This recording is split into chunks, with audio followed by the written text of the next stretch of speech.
les péchés. Écoute-moi, dit Jésus, et ne crains pas.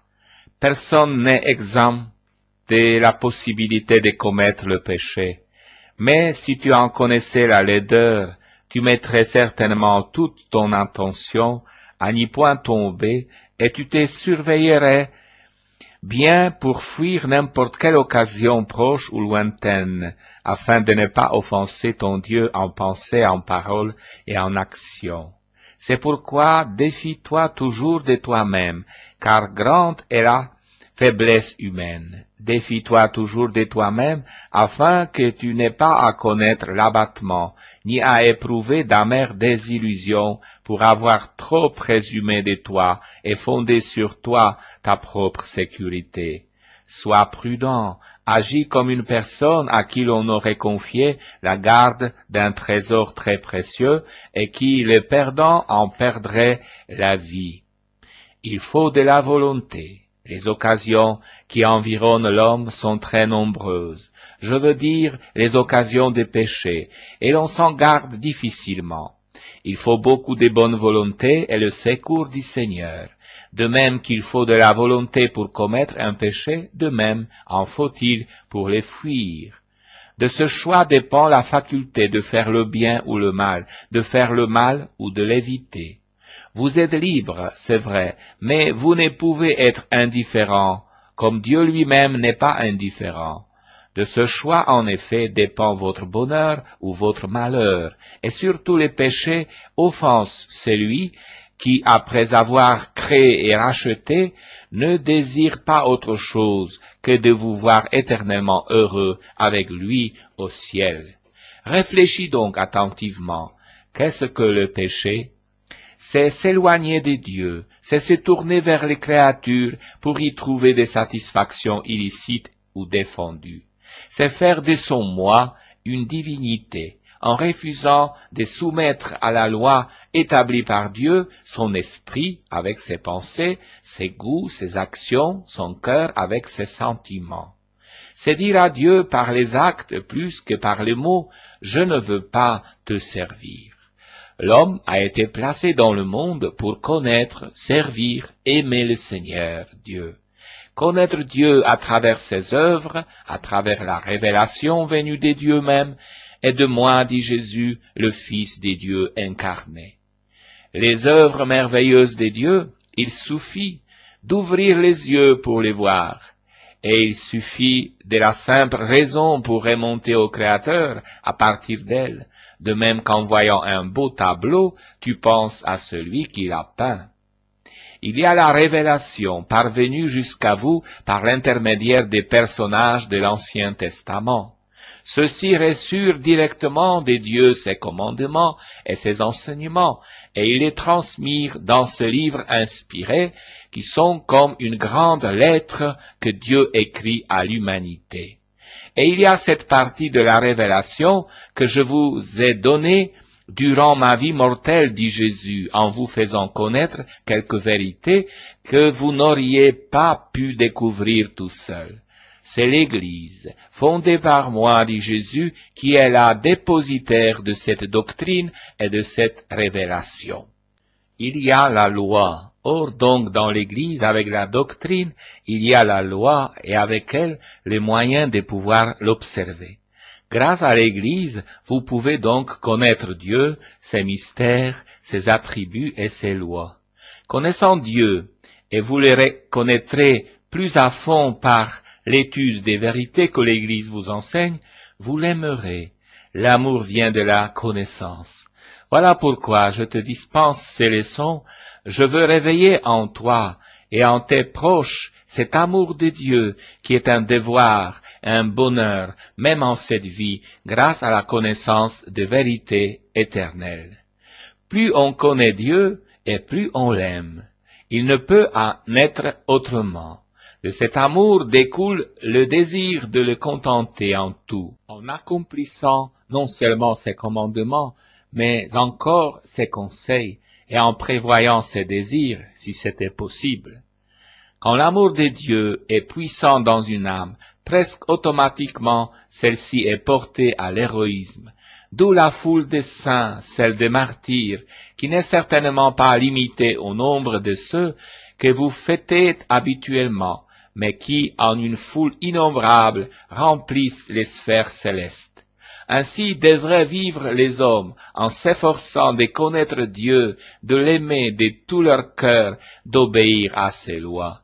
De là découlerait l'harmonie dans les âmes, dans les familles et dans le monde. Entraîné vers le bas. Mais après le péché de ses premiers parents, l'homme naît portant en lui des inclinations mauvaises qui l'orientent vers le mal. Fait pour le ciel, il se sent entraîné vers le bas. La concupiscence et l'attrait des plaisirs de la terre lui font oublier la raison pour laquelle il a été créé et les buts qu'il doit atteindre. De son côté, le démon, s'étant rébellé contre Dieu, le hait, et il assouvit sa rage en tentant l'homme et en s'efforçant par tous les moyens d'en faire son esclave. Il est juste de dire, celui qui commet le péché est esclave du péché. Cela est certain, car il est aussi esclave de Satan. Celui qui commet le péché perd sa liberté.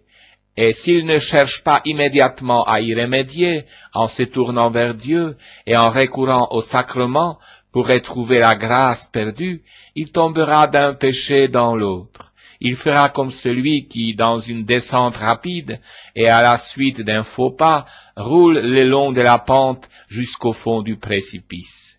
Fais attention donc, car ce que je te dis à toi, je le dis à tout le monde. Faites attention aussi aux petites choses. Regagnez tout de suite le terrain perdu, revenez sur vos pas, invoquez le secours de Dieu et sa miséricorde, demandez pardon et reprenez la route avec bonne volonté dans le désir d'observer sa loi. Quelle désolation! Pour connaître la laideur du péché, vous devriez pouvoir le voir avec mes yeux. Je pourrais vous parler de lui parce que je sais combien il m'a coûté. La mort, et quelle mort! Mais je peux vous donner encore une pâle image humaine qui n'apparaît pas trop difficilement à vos yeux. Avez-vous quelquefois observé les champs dorés des blés mûrs? Eh bien, tout à coup, le ciel s'obscurcit, les éclairs brillent, les coups de tonnerre retentissent et se déchaînent, du ciel se déversent des cataractes de grêle et de pluie, bien vite tout est détruit. Le blé doré ne jaunit plus sur sa tige, mais c'est un amas de choses indéfinissables. Quelle désolation! Même ainsi, tu n'as qu'une pâle idée de ce qui s'est produit dans les âmes dévastées et ruinées par le péché. Si l'âme à ce point misérable et ruinée meurt en cet état, sa ruine est éternelle. Seul le recours à Dieu que peut faire cette âme, ou l'aide que d'autres lui obtiennent en priant pour elle, peuvent la relever. Je vais te dire jusqu'où va la grandeur du Seigneur dans sa bonté et miséricorde. Eh bien, si un pécheur, tombé dans les plus grandes infamies, s'adresse à Dieu et lui demande sincèrement pardon, Dieu lui pardonne, et en lui pardonnant, il oublie ses péchés si grands et si nombreux soient-ils. Mais il n'oublie pas le bien que son enfant avait accompli avant de pécher. C'est pourquoi Dieu lui en donne le mérite. Bien plus, il le lui rend. Si pendant qu'il se trouve en état de péché, le pécheur ne peut rien gagner pour sa vie éternelle, parce que sa condition d'ennemi de Dieu ne le lui permet pas, Dieu cependant permet que rien ne se perde de mérite que l'âme avait accumulé avant le péché. Les jours les plus tristes, vois et bénis la bonté et la miséricorde infinie de Dieu. Rappelle-toi bien, cependant, que le jour le plus triste de ta vie n'est pas celui où la douleur, ou la misère, ou la faim, ou toute autre chose triste ont frappé à ta porte, mais c'est le jour où, t'éloignant de Dieu par le péché, tu t'es déclaré son ennemi. Tu as préféré tes satisfactions, tes plaisirs à la loi de Dieu, et tu as perdu ce don précieux que lui t'avait fait en mourant sur la croix et en versant tout son sang, les dons de la grâce. La perfection chrétienne. Écris, écoute, dit Jésus, ne sois pas trop pressé de savoir quel sera ton degré d'élévation spirituelle, car personne n'est en mesure de l'évaluer, mais tend chaque jour davantage à cette perfection à laquelle tous les chrétiens sont appelés précisément parce qu'ils sont chrétiens. Soyez parfaits, comme votre Père céleste est parfait. Répétais-je, dit Jésus à tous, au cours de ma vie mortelle. Et j'ajoutais que la perfection n'est pas une qualité facultative, mais obligatoire. L'homme est perfectible, et de même que physiquement, il doit grandir pour ne pas être anormal, de même spirituellement, il doit se perfectionner pour ne pas demeurer un éternel enfant. Il est vrai aussi que je vous ai dit que si vous ne deveniez pas comme de petits enfants, vous n'entreriez pas dans le royaume des cieux. Mais cela doit être compris pour les vertus que doit posséder l'homme et qui sont l'humilité, la simplicité, la promptitude à pardonner et toutes les autres qualités propres à un bon enfant. Il ne faut certainement pas prendre cette parole au sens de rester de petits enfants, c'est-à-dire de ne pas grandir dans la vie spirituelle, ce qui serait une anomalie comme pour la vie physique. Tout dans le monde naît, grandit, se développe et atteint la maturité. Il doit en être ainsi également sur le plan spirituel. L'obligation d'étendre à « Tu ne sais pas à quel âge tu parviendras » parce que tu ignores quand viendra la mort. Cependant, tu ne t'assieds pas pour l'attendre. De même, tu dois te comporter ainsi dans la vie spirituelle.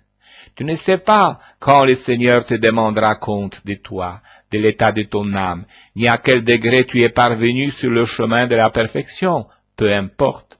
Tu dois chaque jour tendre à progresser pour atteindre le maximum, non pas ce que toi-même tu désires, mais ce que Dieu a fixé pour toi. En outre, comme tu ne sais pas à quel point le Seigneur te veut parfait, il te reste l'obligation de désirer les plus hauts degrés et d'y tendre. Tu me demanderas en quoi consiste cette perfection chrétienne. Je te l'explique, dit Jésus. Tout le monde n'a pas le même degré de visibilité. Il y a ceux qui voient bien de loin et de près, ceux qui voient bien de loin seulement, d'autres de près uniquement. La vision parfaite, c'est la première. Les autres degrés de vision sont défectueux, mais tu peux les corriger grâce aux lunettes et les rendre presque aussi parfaits que la première. Dans la vie spirituelle, il y a aussi une perspective, une manière de voir les choses de Dieu. Les voir avec clarté dans la lumière de Dieu serait désirable et parfait. Mais très souvent, ce n'est pas possible. Notre incapacité ou le manque des dons supérieurs ne nous permettent pas de bien voir. Dans la vie spirituelle, il faut aussi nous pourvoir des moyens qui nous aident à éclairer notre intelligence, à discerner et à apprécier les choses de l'esprit. Tu n'es pas seul dans cette étude et tu ne marches pas sans but. Tu as devant toi mon exemple, dit Jésus, celui de ma mère, celui des saints, et tu sais que le sommet à atteindre, c'est mon Père. De la meilleure manière. Maintenant, j'en viens à la pratique. Ta vue est parfaite si tu vois bien. Ta main est parfaite si elle possède ses 5 doigts. Remarque qu'elle ne le serait pas si elle en possédait 6. Parce que ce serait quelque chose en plus de ce que l'homme normal possède. Elle doit se mouvoir sans difficulté dans tous les sens pour pouvoir accomplir les travaux qui lui sont propres. Maintenant, voyons dans le domaine spirituel. Tous, nous avons des facultés, vous avez tous reçu des dons. Ne demande pas des dons extraordinaires, n'y prétends pas, mais utilise ceux que tu possèdes de la meilleure manière possible. Voilà la perfection. Tu as reçu les dons de la grâce, Efforce-toi de la conserver et de l'augmenter. La vie de la grâce est une vie d'union avec Dieu. Cherche à rendre cette union toujours plus profonde, sincère et parfaite. Oui, au fond, la perfection est là tout entière. Vivre en Dieu, avec Dieu et pour Dieu. Vivre avec lui qui vit en toi. Par la grâce, ne faire qu'un avec lui. Voilà la perfection, se fondre en lui. Et plus cette union est profonde, plus tu deviens parfait. Ce qui veut dire que tu deviens saint. La grâce opère en toi une transformation telle que je puis te l'expliquer ainsi. Tu mets rougir au feu un morceau de fer, mais quand il est rouge, tu ne le distingues plus du feu lui-même. Il prend la même splendeur, et la même flamme le dévore. Ainsi est l'âme en état de grâce. Elle se plonge en son Dieu, et elle acquiert une splendeur divine. Quelques saints à qui j'ai accordé, dit Jésus, de pouvoir contempler une âme en état de grâce, se sont prosternés jusqu'à terre pour l'adorer, croyant se trouver en la présence de Dieu lui-même. La vie de la grâce, vie d'union avec Dieu, est une vie de perfection, car elle requiert, pour être sauvegardée, une vigilance continuelle sur les sens, sur les inclinations, sur les défauts. Elle réclame aussi des moyens pour être augmentée. Ces moyens, tu les connais, ce sont les sacrements qui, reçus avec dévotion et avec désir, apportent à l'âme une amélioration spirituelle. La méditation. Mais je vais t'indiquer un autre moyen que la plus grande partie des chrétiens oublie et qui est au contraire un moyen puissant pour atteindre la perfection. J'entends te parler de la méditation et de la lecture spirituelle. La méditation est comme la nourriture spirituelle de l'âme. Par elle, tu mets en parallèle tes vertus et celles de Dieu et des saints qui l'ont déjà rejoint et tu t'efforces de les imiter. Par la méditation, tu fais tiennes les vérités éternelles, tu donnes aux choses leur juste valeur, tu révèles à tes yeux tes propres défauts, ce qui peut difficilement faire une âme superficielle, et les connaissant, tu peux les combattre. Elle est grande, l'utilité de la méditation, pour atteindre la perfection. Elle est si grande que je te dirais de ne jamais l'abandonner, car, ayant été un moyen infaillible pour d'autres saints, elle le sera aussi pour toi. Je ne puis m'empêcher de te rappeler à quel point, dans l'Évangile, on dit à propos de ma mère qu'elle voyait, observait et méditait tout ce qui arrivait en moi et autour de moi, dit Jésus. Eh bien, toutes ces choses, elle, ensuite les conservait dans son cœur. Voilà le fruit de la méditation, conserver dans son cœur les choses de Dieu.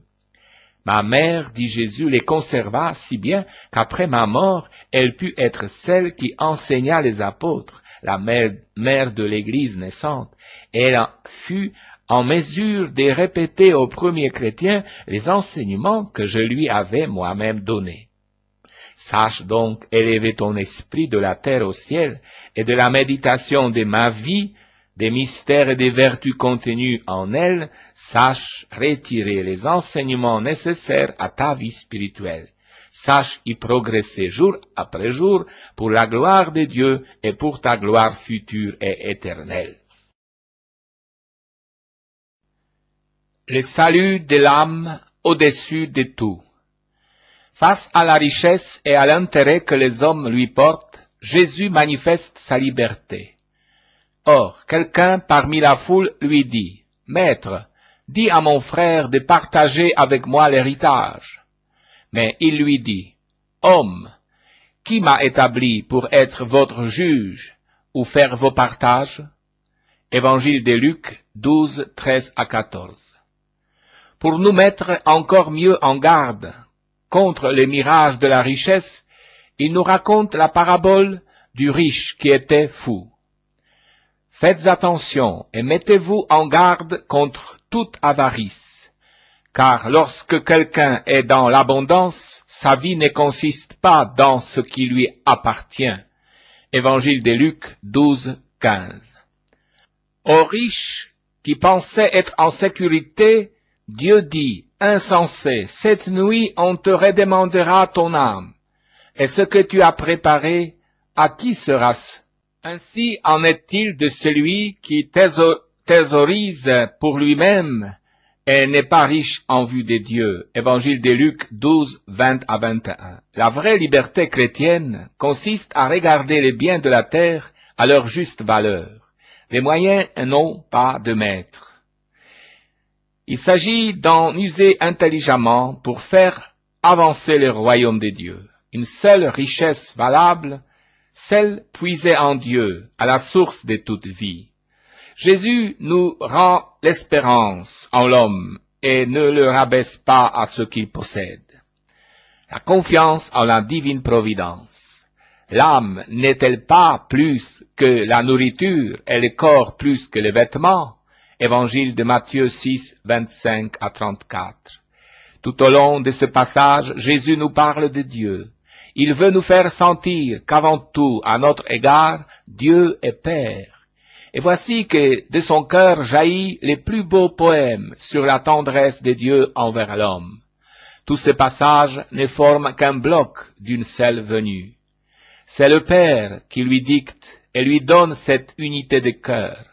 La tendresse paternelle de Dieu à l'égard de nos âmes et de nos corps pouvait-elle être mieux évoquée puis affirmée? Des images toujours fraîches, toujours neuves, et qui enchantent nos cœurs comme elles enchantèrent les cœurs des millions de chrétiens. Avec quelle élévation des pensées ne parle-t-il pas de la providence, de l'âme, des soucis de chaque jour, du royaume de Dieu, en ramenant tout ce problème au grand mystère de notre filiation divine. Dieu est notre Père. Pourquoi nous troubler, nous préoccuper? Regardez les oiseaux, regardez les fleurs, etc. Cherchez d'abord le royaume de Dieu et sa justice. On se sent plein de confiance après avoir écouté ces paroles. Quelle puissance de suggestion dans les exemples qu'il choisit. Dieu semble plus près de nous, plus paternel. Ne crains pas, petit troupeau, car il a plu à votre Père de vous donner le royaume. Vendez ce que vous avez et faites l'aumône. Évangile de Luc 12, 9 à 32. Ne vous amassez pas de trésors sur la terre où la teigne et le ver consument et où les voleurs percent les murs et volent. Mais amassez-vous des trésors dans le ciel où ni teigne ni ver ne consument et où il n'y a pas de voleurs qui percent les murs et volent. Car où est ton trésor, là sera aussi ton cœur. Évangile de Matthieu 6, 19 à 21. Jésus nous entraîne vers une recherche essentielle. Il nous invite à bien saisir le vrai sens de notre vie et à nous donner à fond à la poursuite des richesses essentielles du royaume de Dieu. C'est le désir de notre Père du ciel, car où est ton trésor, là sera aussi ton cœur. Évangile de Matthieu 6, 21. Jésus connaît bien le cœur humain. Il sait que nous sommes des passionnés. Nous sommes entièrement pris par ce que nous faisons avec cœur. Jésus nous recommande de bien orienter cette activité et de ne pas la gaspiller pour des futilités. Jésus nous révèle comment Dieu nous aime. Il nous aime comme un père, inquiet de nous voir plutôt préoccupés des futilités qu'avides du royaume. Jésus nous demande une liberté d'esprit, de cœur et d'agir envers l'argent ou les richesses pour devenir des hommes justes, prêts à réaliser la volonté du Père. Face à la mort, veillez. Jésus a réfléchi au problème de la mort, à l'angoisse de la mort qui aboutit presque chez tous les hommes à l'oubli volontaire de celle-ci. Il nous rappelle simplement de veiller. Veillez donc, car vous ne savez pas quand doit venir le maître de la maison, tard, vers minuit, au chant du coq ou au matin, de peur que, venant à l'improviste, il ne vous trouve endormi. Or, ce que je vous dis, à tous je le dis, veillez. Évangile de Marc 13, 35 à 37. La liberté chrétienne nous entraîne à l'accueil de Dieu et à la patience. Dieu ne se révèle que dans l'attente. C'est d'ailleurs tout l'intérêt de cette vie spirituelle qui constamment nous demande d'être aux aguets pour recevoir l'ami. Soyez prêts, car vous ne savez pas à quelle heure le Fils de l'homme doit venir. Évangile de Luc 12, 40. Car il s'agit bien là du mystère de l'amitié essentielle entre Dieu et l'homme. Et Jésus est au centre du mystère de toute mort. Pensée consolante, c'est lui qui vient chercher tout homme pour l'introduire dans les royaumes et le faire passer à la vie éternelle. Nos vies ne sont pas vides de Dieu. Il nous suffit de veiller, et nous sommes sûrs de rencontrer le maître de maison, ce Fils de l'homme qui nous invite à l'amitié. Par conséquent, vous aussi, soyez prêts, car le Fils de l'homme doit venir à l'heure qui n'est pas celle que vous pensez. Évangile de Matthieu 24, 44. C'est l'heure de la rencontre, c'est donc bien l'heure de l'amitié dont nous avons besoin au cours des épreuves et des luttes, et pas seulement au moment de la mort. Que vos reins restent sains et votre lampe allumée, et soyez comme des hommes qui attendent leur maître à son retour de la noce, afin qu'à son arrivée, lorsqu'il frappera, il lui ouvre aussitôt. Heureux ces serviteurs que le maître à son arrivée trouvera veillant. En vérité, je vous le dis, qu'il se scindra et les fera mettre à table et se présentera pour les servir. Évangile de Luc 12, 35. D'ailleurs, le passage de Jésus s'entend d'une manière beaucoup plus large que ce simple passage de la mort. C'est le passage d'un ami que nous aimons retrouver. Et l'attente de cet ami est marquée par des somptueuses images si belles que l'on n'ose même pas y toucher, tant leur plénitude nous satisfait, tant le charme qui s'en dégage est puissant. Nous pouvons user en bien ou en mal de notre liberté. Jésus nous confie sa parole, illuminée par la lumière de la foi, mais nous pouvons la recevoir ou la rejeter. La liberté chrétienne ne s'achète que dans la lutte, l'effort, l'attention. Nous sommes libres et responsables de nos actes selon notre conscience et la connaissance qu'elle apporte. Pour ou contre Jésus.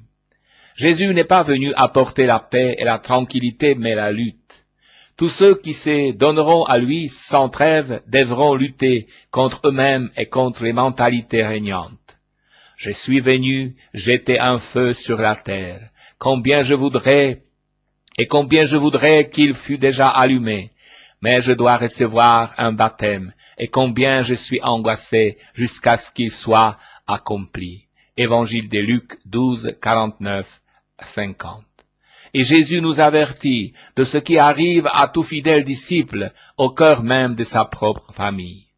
Car je suis venu séparer un homme de son père, et une fille de sa mère, et une belle-fille de sa belle-mère, et l'homme aura pour ennemis ceux de sa maison. Évangile de Matthieu 10, 35 à 36. C'est exactement ce qui se passe aujourd'hui.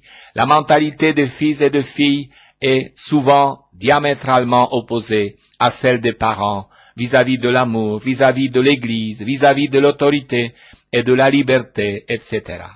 Et l'ami du Seigneur aujourd'hui, dans le calme, doit savoir lutter contre les idées reçues pour rester fidèle. Avec le Christ, le chemin de la liberté devient le chemin de la contradiction, car on n'est pas forcément d'accord avec le sien si on suit Jésus et si l'on met en pratique ses paroles. Il y a encore une autre lutte que Jésus annonce. Il s'y engage pour nous tracer le chemin avec toute son énergie. C'est le baptême où il sera plongé, baptême de la souffrance et de la mort, où il s'immerge au moment de sa passion. Sa générosité se dévoile bien là. Il est impatient de se donner et d'être baptisé de ce baptême de sang qui sera la croix. Mais sa mort, qui apporte la réponse de la résurrection, change le monde, le plonge dans la lumière et le feu de Dieu. Jésus brûle d'allumer ce feu dans tous les cœurs. Oui, sa venue allume chez les hommes le feu de l'amour divin, s'ils veulent bien croire en lui et l'accueillir. L'amitié que Jésus nous offre est une amitié somptueuse, digne d'un Dieu. À ceux qui les regardent comme l'envoyé du Père, comme les fils de Dieu, il offre son intimité et salut. Mes brebis entendent ma voix, et je les connais, elles me suivent, et je leur donne une vie éternelle. Elles ne périront jamais, et personne ne les ravira de ma main. Mon Père qui me les a donnés est plus grand que tous, et nul ne pourra les arracher de la main de mon Père. Or, le Père et moi, nous sommes un. Évangile de Jean 10, 27. Une amitié gratuite, comme un torrent qui se précipite en moi, l'eau vive de la vie éternelle, puisée à la source du Père. J'entends sa voix qui m'appelle à être fidèle à lui, à sa parole. Déclaration solennelle de son identité. Mon Père et moi, nous sommes un. Évangile de Jean 10, 30. Cette unité avec le Père, que Jésus affirme tranquillement, ses contemporains la comprennent tellement bien que devant cette affirmation, ils veulent le lapider. Les Juifs apportèrent de nouveau des pierres pour les lapider. Évangile de Jean 10, 31. Jésus insiste lourdement en affirmant maintenant que ces miracles, il les accomplit en union étroite avec son Père. Je vous ai fait voir beaucoup d'œuvres bonnes venant de mon Père. Pour laquelle de ces œuvres voulez-vous me lapider? Les Juifs lui répondirent, ce n'est pas pour une bonne œuvre que nous voulons te lapider, mais pour un blasphème, et parce que, n'étant qu'un homme, tu t'es fait Dieu. Évangile de Jean 10, 33.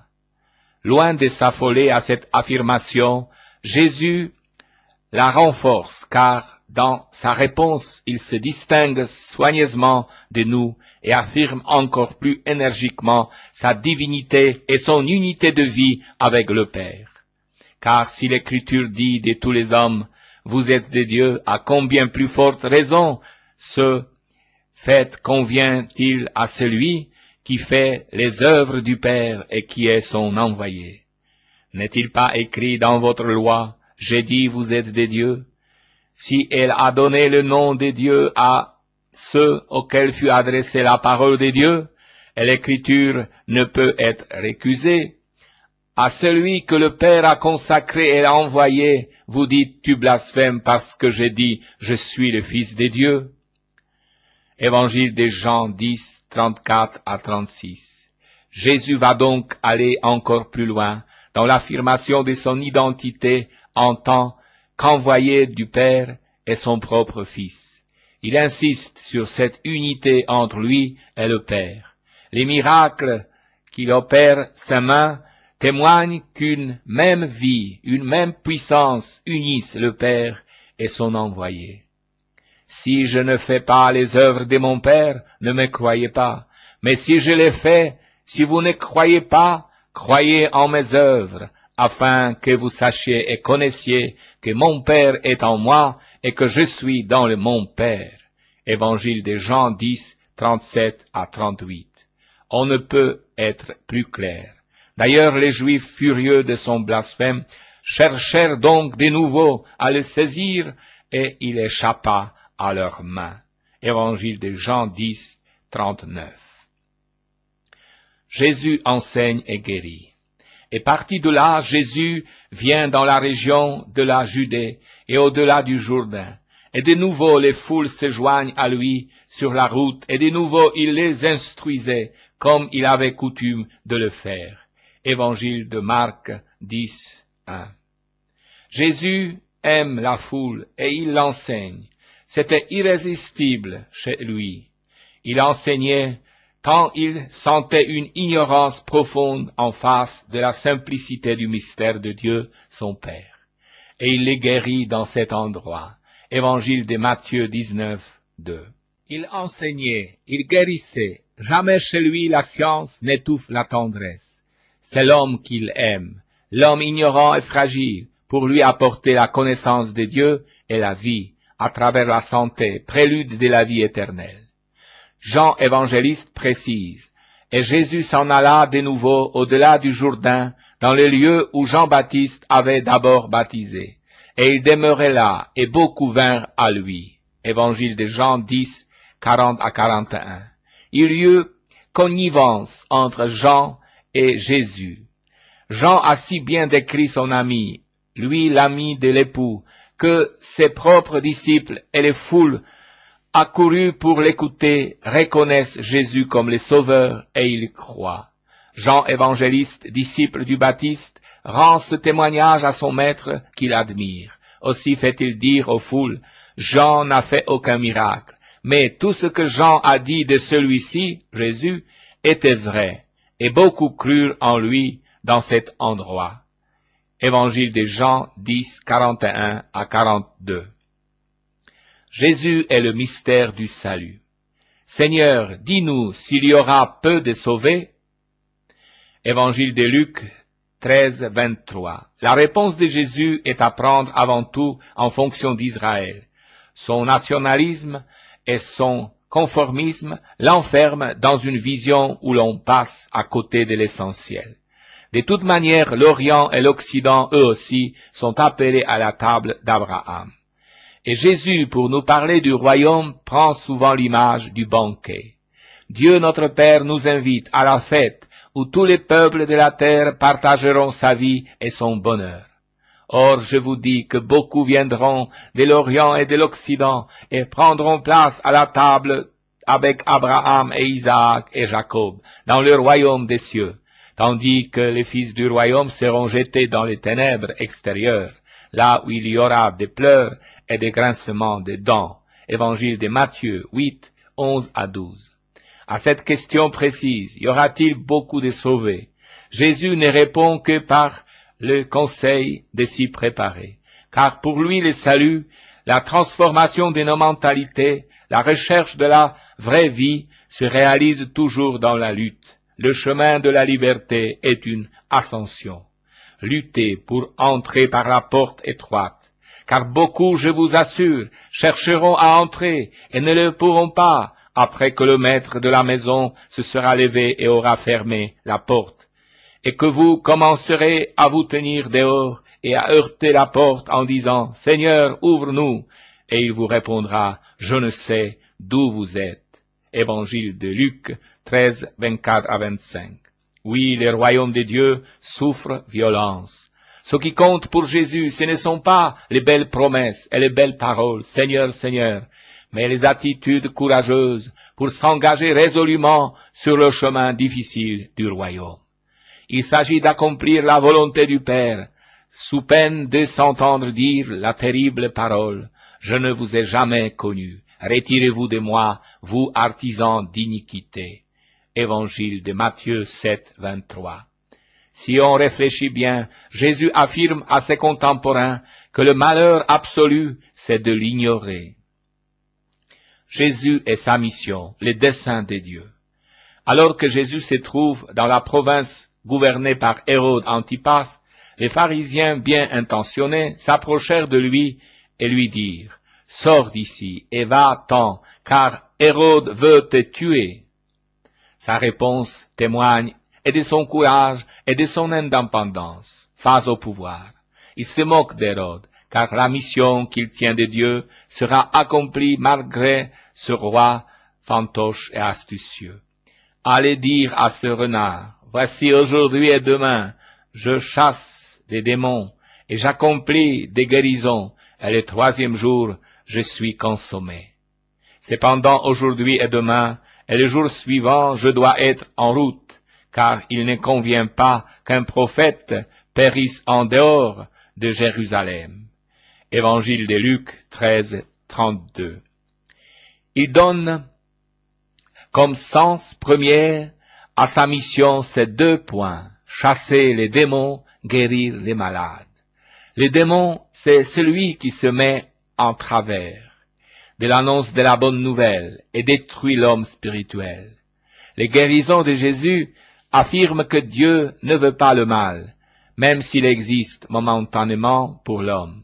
Sa venue, ses gestes d'amitié vis-à-vis des malades, son attention à leur égard, ses propres souffrances expliquent mieux ce mystère au cœur de l'homme que des longs discours. Jésus est pleinement conscient de sa mission. L'envoyé du Père est venu pour réaliser dans la vérité l'heure où il acceptera librement, par amour, la mort du Fils de l'homme pour le salut du monde. Son grand sacrifice, c'est cet abandon au Père à l'heure de la mort de la créature fragile et intelligente qui s'en remet dans la foi à l'amour de Dieu. Il en connaît l'heure, les lieux, les circonstances, et rien ne pourra empêcher cette mission de se réaliser. Et le troisième jour, je suis consommé. Dieu mène le monde malgré les puissants du jour.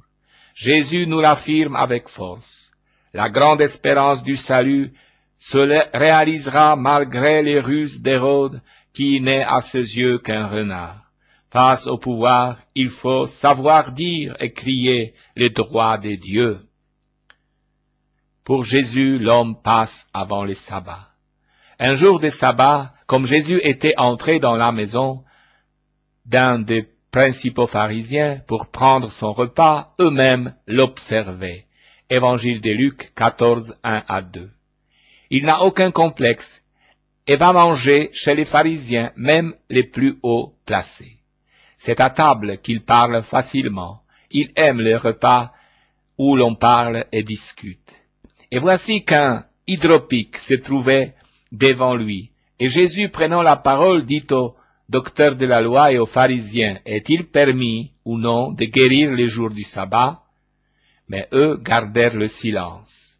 Évangile de Luc 14, 3. Jésus s'intéresse à l'homme avant tout, et non pas à des prescriptions qui seraient plus importantes que l'homme, pour qui elles ont été édictées. Jésus prendra lui-même l'initiative de répondre à la question qu'il a posée. Et ayant pris l'infirme par la main, Jésus le guérit et le congédia.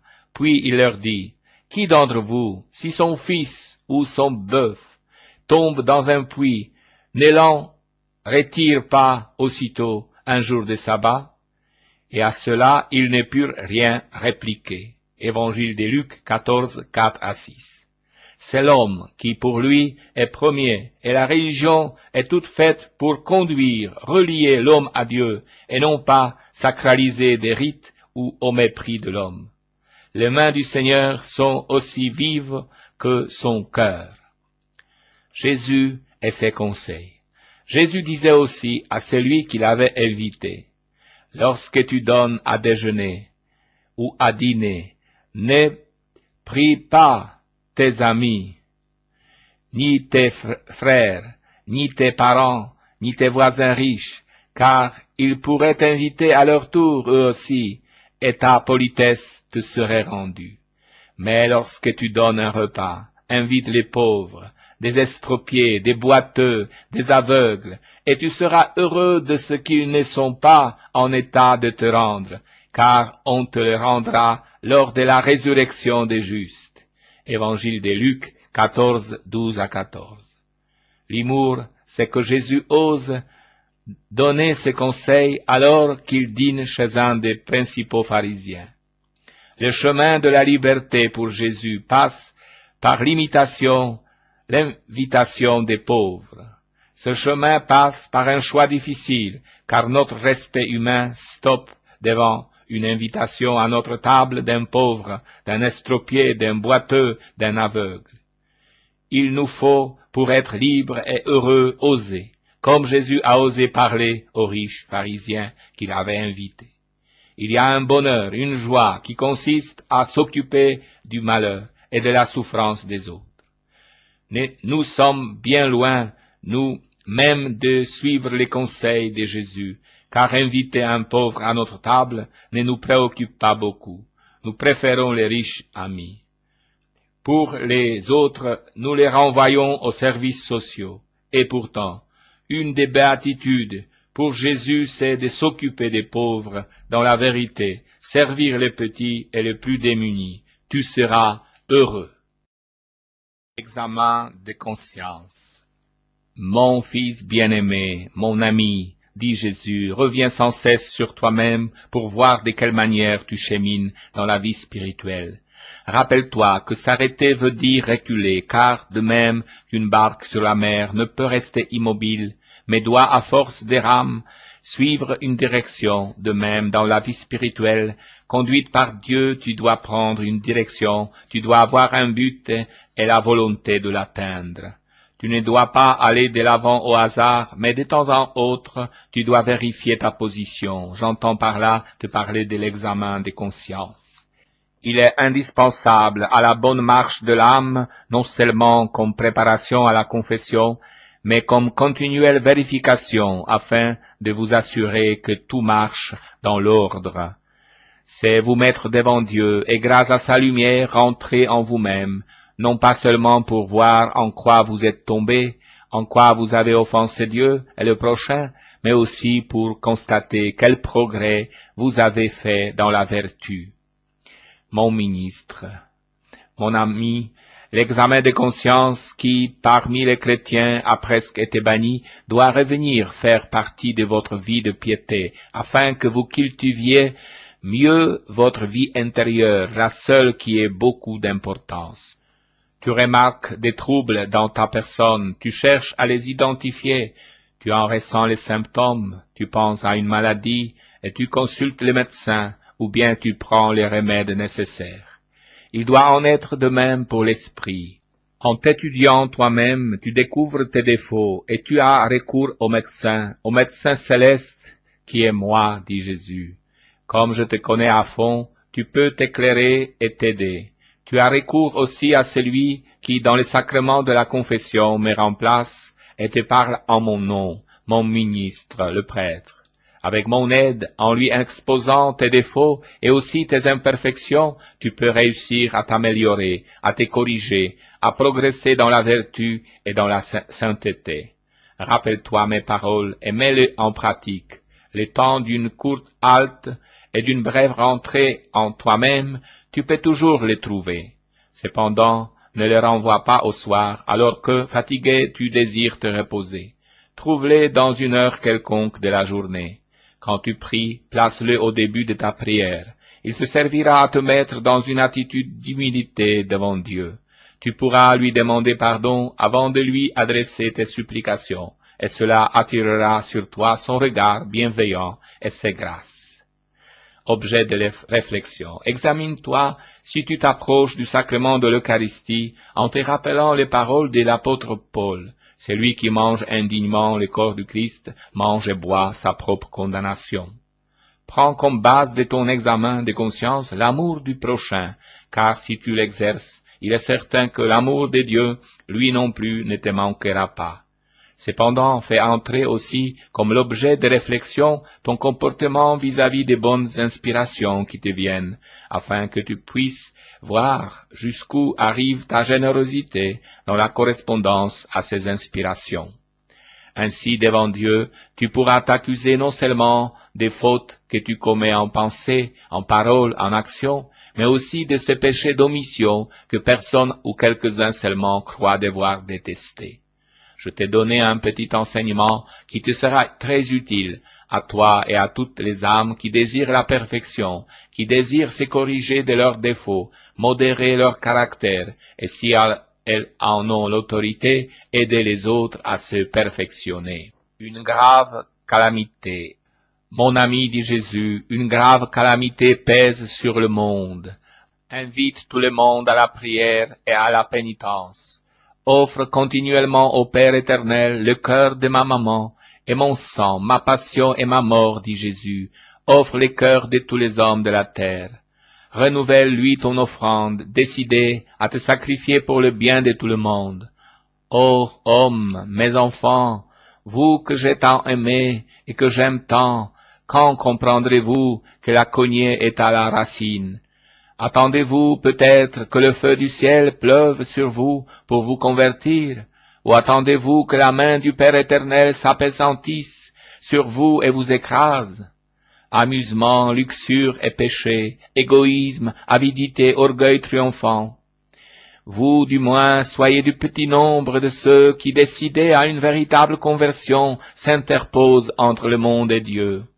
Pas de plainte inutile, mais une prière incessante. Sachez renoncer à beaucoup de choses inutiles si vous ne voulez pas que l'on vous ôte même celles qui sont indispensables. Mes enfants, enfants de mon cœur sacré, enfants de la croix, il est temps de vous convertir. La mesure est sur le point de déborder. Votre Dieu de miséricorde et de bonté est dégoûté de ses enfants. Tu ne sais pas ce qui vous attend. Que dois-je te dire, mon ami? Reste dans mon cœur sacré. Prie, aime, souffre pour tout le monde. Reste auprès de ma maman, la Sainte Vierge Marie.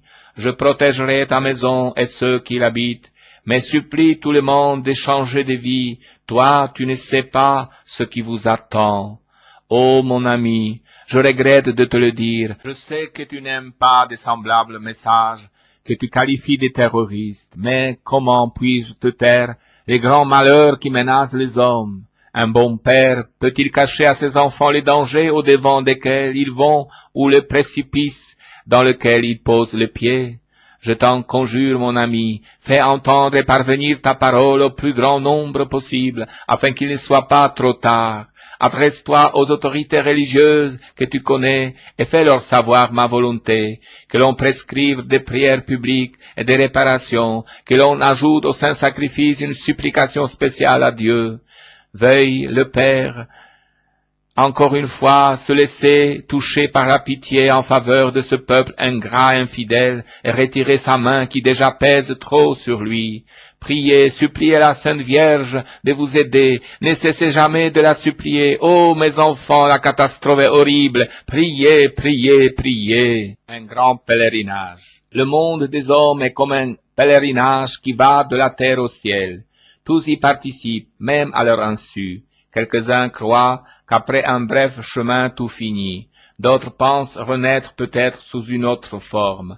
D'autres encore ne se rendent compte de rien et accomplissent leur voyage comme celui qui, montant dans le train, n'a pas pris son billet et ne sait où il ira finir. Tout cela est faux, mes enfants.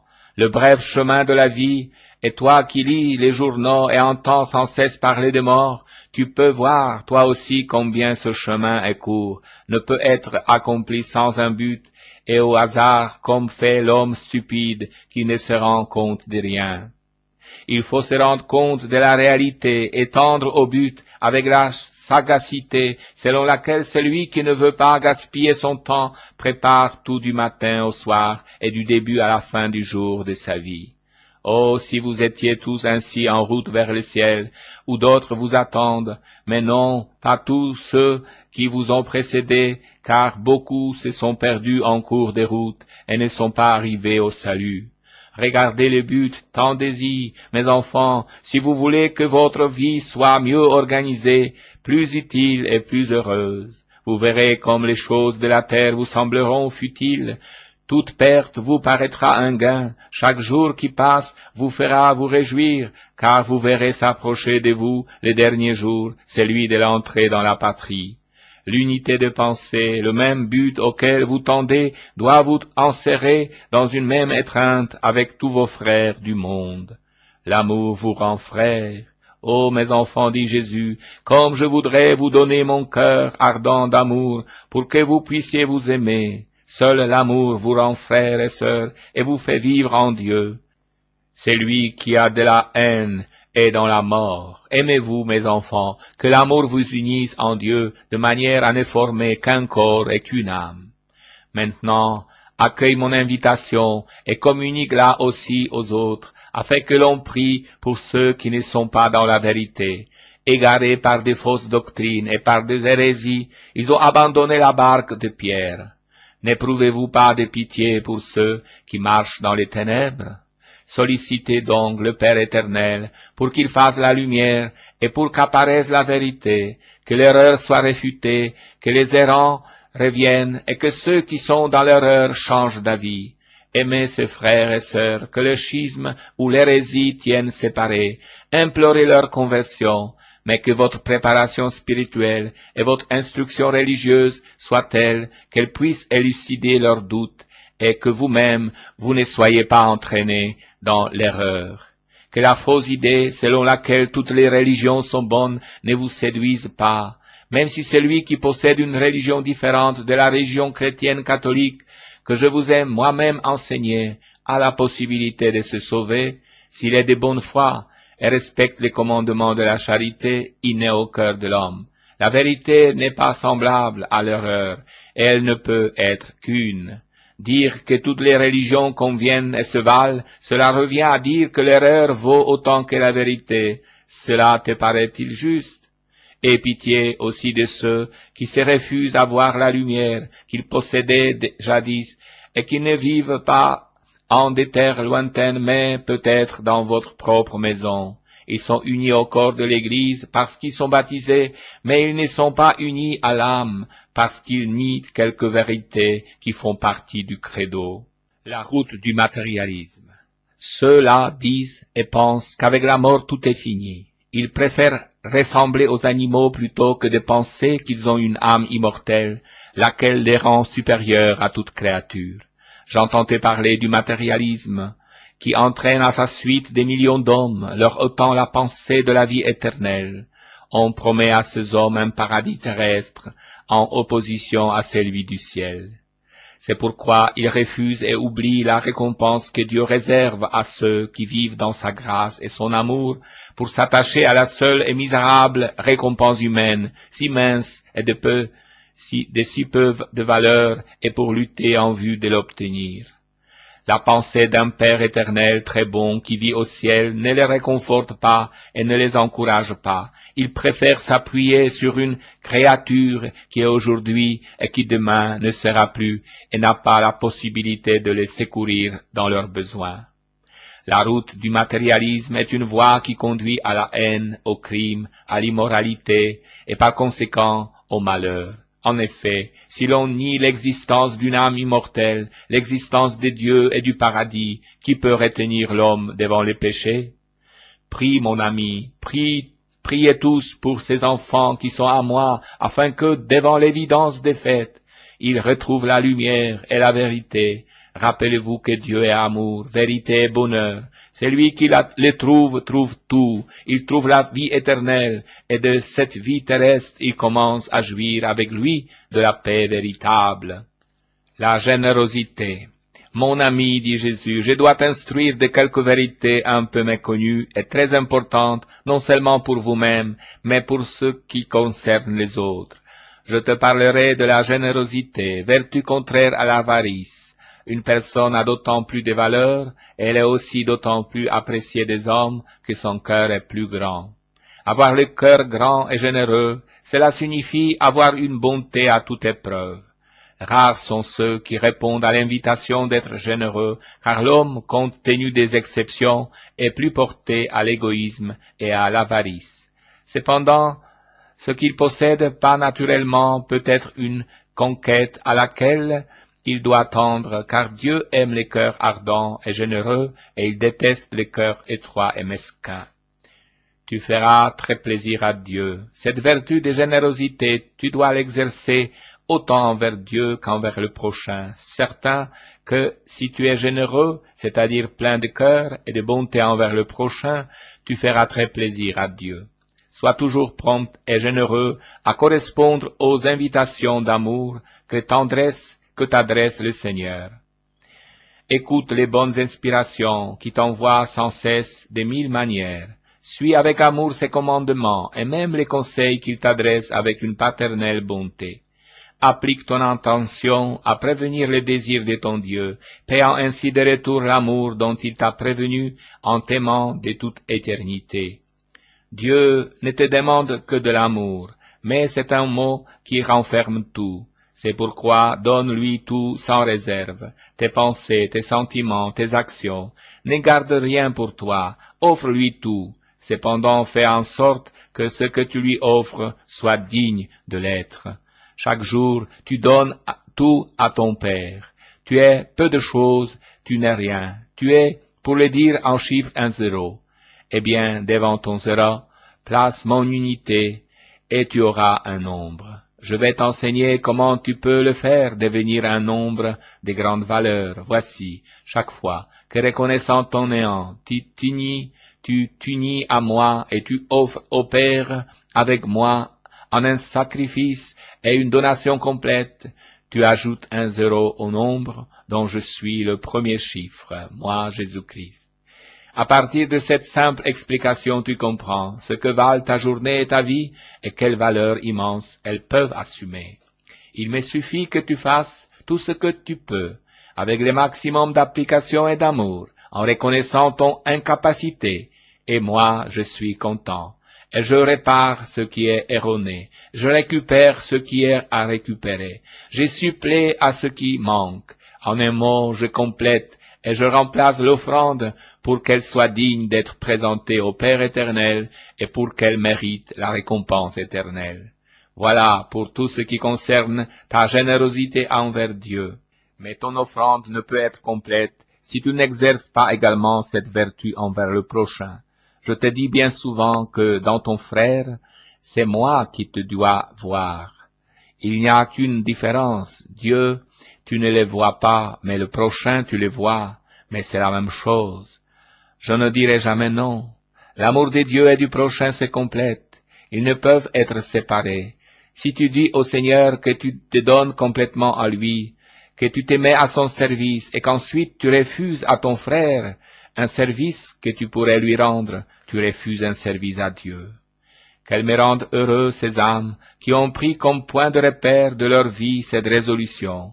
Pour tout ce qui me sera possible, je ne dirai jamais non en personne. Et par cette phrase, elles entendent vouloir aider ceux qui demandent d'être aidés. Si ce n'est pas possible par les œuvres, elles le font au moins par un conseil, une bonne parole, un sourire, une prière, et tout ceci est fait et donné avec une grande largesse de cœur. Qu'aucun homme dans le besoin ne s'approche de ta maison sans recevoir de toi tout ce que tu me donnerais à moi si je me présentais sous les habits du pauvre qui te demande quelque chose, dit Jésus. La première générosité exercera envers ceux de ta famille, envers ton prochain, les plus proches, et lorsque tu donnes, ne pense jamais à la récompense que tu pourrais en retirer, car cette pensée ou ce désir te fait perdre une grande partie de ton mérite. Fais tout ce que tu peux pour rendre tout le monde heureux, et c'est moi qui tu rendras heureux. Il est vrai que parfois tu trouveras des personnes qui exploiteront ta bonté. Certaines même seront tes amis, tant que tu auras quelque chose à leur donner. Elles t'abandonneront quand toi aussi peut-être tu seras dans le besoin. Mais cela n'a pas d'importance. Ne t'arrête pas sur ces pensées, car le Père éternel t'a déjà destiné une récompense pour toutes les choses, même petites, que tu as faites. C'est pourquoi tu ne dois rien regretter, et l'issue plus ou moins heureuse du bien que tu fais ne doit pas avoir d'importance pour toi. Sois généreux, mon ami, et le Seigneur sera généreux avec toi en te donnant 100 pour 1. Rappelle-toi le proverbe que vous avez l'habitude de dire et qui est une réalité à toute épreuve. La charité sort par la fenêtre et rentre par la porte. Veux-tu en faire l'expérience? Ce n'est pas celui qui dit « Seigneur, Seigneur ». Mon ami, recueille tes pensées et mets-toi en ma présence, car c'est moi qui te parlerai. Ravive ta foi et humilie-toi devant moi en reconnaissant ton néant et ta faiblesse. Telles sont les dispositions essentielles que je désire pour que tous les hommes puissent communiquer avec leur Dieu. Le monde ne m'entend pas et ne me comprend pas parce qu'il n'aime ni le silence ni le recueillement. Ma voix est simple et délicate, je ne hurle pas, je ne fais pas de bruit, je me tiens à la porte du cœur humain et je frappe avec discrétion, je demande de pouvoir entrer. Je voudrais faire partie de la vie de mes enfants, je voudrais que l'on me confiât toutes les responsabilités, je voudrais que l'on eût davantage confiance en moi. Trop souvent on dit avoir la foi, mais on ne la prouve pas dans la pratique. Savoir attendre. Tout le monde voudrait résoudre ces questions et ces problèmes en un instant, et si l'on ne les voit pas résolus, on ne se fie plus à moi, et l'on me tourne le dos. On n'a pas de patience, on ne sait pas que savoir attendre est une vertu divine, si tu savais comme Dieu est patient. Il y a des âmes qui disent qu'elles m'aiment et paraissent vouloir me détacher de la croix pour se mettre à ma place. Mais si je leur demande seulement de patienter dans les choses, dans la réalisation de leurs désirs, elles se désespèrent. Et je te l'affirme, dit Jésus, elles auraient même recours aux démons à condition de voir au plus vite leur volonté réalisée. Mon ami, combien m'afflige un comportement aussi peu en accord avec le mot que l'on prononce. Te rappelles-tu ce que je vous ai dit dans l'Évangile? Ce n'est pas celui qui dit « Seigneur, Seigneur » qui entrera dans le royaume des cieux, mais celui qui fait la volonté de mon Père. La prière est d'une grande importance, mais si tu n'es pas disposé à faire ma volonté, tu n'es pas logique avec toi-même. Dans les Notre Père, tu dis que ta volonté soit faite, mais tu le dis seulement du bout des lèvres, si tu n'es pas disposé à l'accepter dans l'exécution. Laisse-moi faire, dispose, règle et suis également tes intérêts matériels eux-mêmes, puisque c'est le devoir de tous les hommes libres d'assumer aussi leurs responsabilités de la bonne marche de la famille et de leurs intérêts personnels, voire matériels. Fais-le avec intelligence, avec calme, avec justice et rectitude. Mais lorsque de ton côté tu as tout fait, laisse-moi faire, dit Jésus. C'est moi qui abats et qui relève selon le besoin. Je veux que mes créatures vivent le cœur détaché de tout ce qui passe. Si l'on ne m'écoute pas et si l'on ne fait pas par amour ce que moi je désire, j'ai parfois recours à des moyens drastiques et je fais des coupes sombres. Je ne veux pas que les âmes se perdent. La vie passe rapidement, souvenez-vous-en, mes enfants. Tout lien qui vous rattache à elle, coupez-le par amour pour moi, afin que vous puissiez vous envoler plus rapidement lorsque vous serez appelés. Vivez votre vie naturelle, plongez dans ma vie divine, que de paix, que de sérénité, de joie, de confiance, je désire vous donner. Voilà pourquoi, au début de cette instruction, je te dis de te recueillir et de penser à moi, afin qu'entre toi et moi, il se fasse un échange de dons. Toi, tu me donnes ta misère, tes préoccupations, tes chagrins. Moi, je te donne la richesse de mon cœur sacré, avec tout ce qui te sert à la conquête, non des biens passagers, mais éternels. La sincérité dans la confession. Écoute-moi, mon ami, dit Jésus, n'attendez pas la dernière heure pour faire le bien, afin de ne pas vous retrouver les mains vides quand l'époux viendra. Faites le bien pendant qu'il est temps, humiliez-vous après chaque chute et poursuivez courageusement. Soyez sincères avec vous-même pour mieux connaître vos défauts. Soyez sincères avec Dieu en les lui avouant et en les détestant dans le sacrement de la confession. Voici une qualité très importante que tu dois apporter au tribunal de la pénitence, la sincérité. Tu sais que le sacrement de la confession a été institué par moi après ma résurrection. Tu sais qu'au confessionnal, mes ministres ne sont que mes représentants, qui ont le devoir d'exercer ma miséricorde et d'absoudre vos péchés. Vous ne devez donc pas vous soucier de les cacher, mais prenez intérêt à les avouer pour que je puisse vous les pardonner. La sincérité dans la confession est un signe d'humilité. L'idée que mon ministre puisse ensuite penser du mal de vous ne doit pas vous intimider. Il ne pourrait le faire sans manquer à ma loi de charité.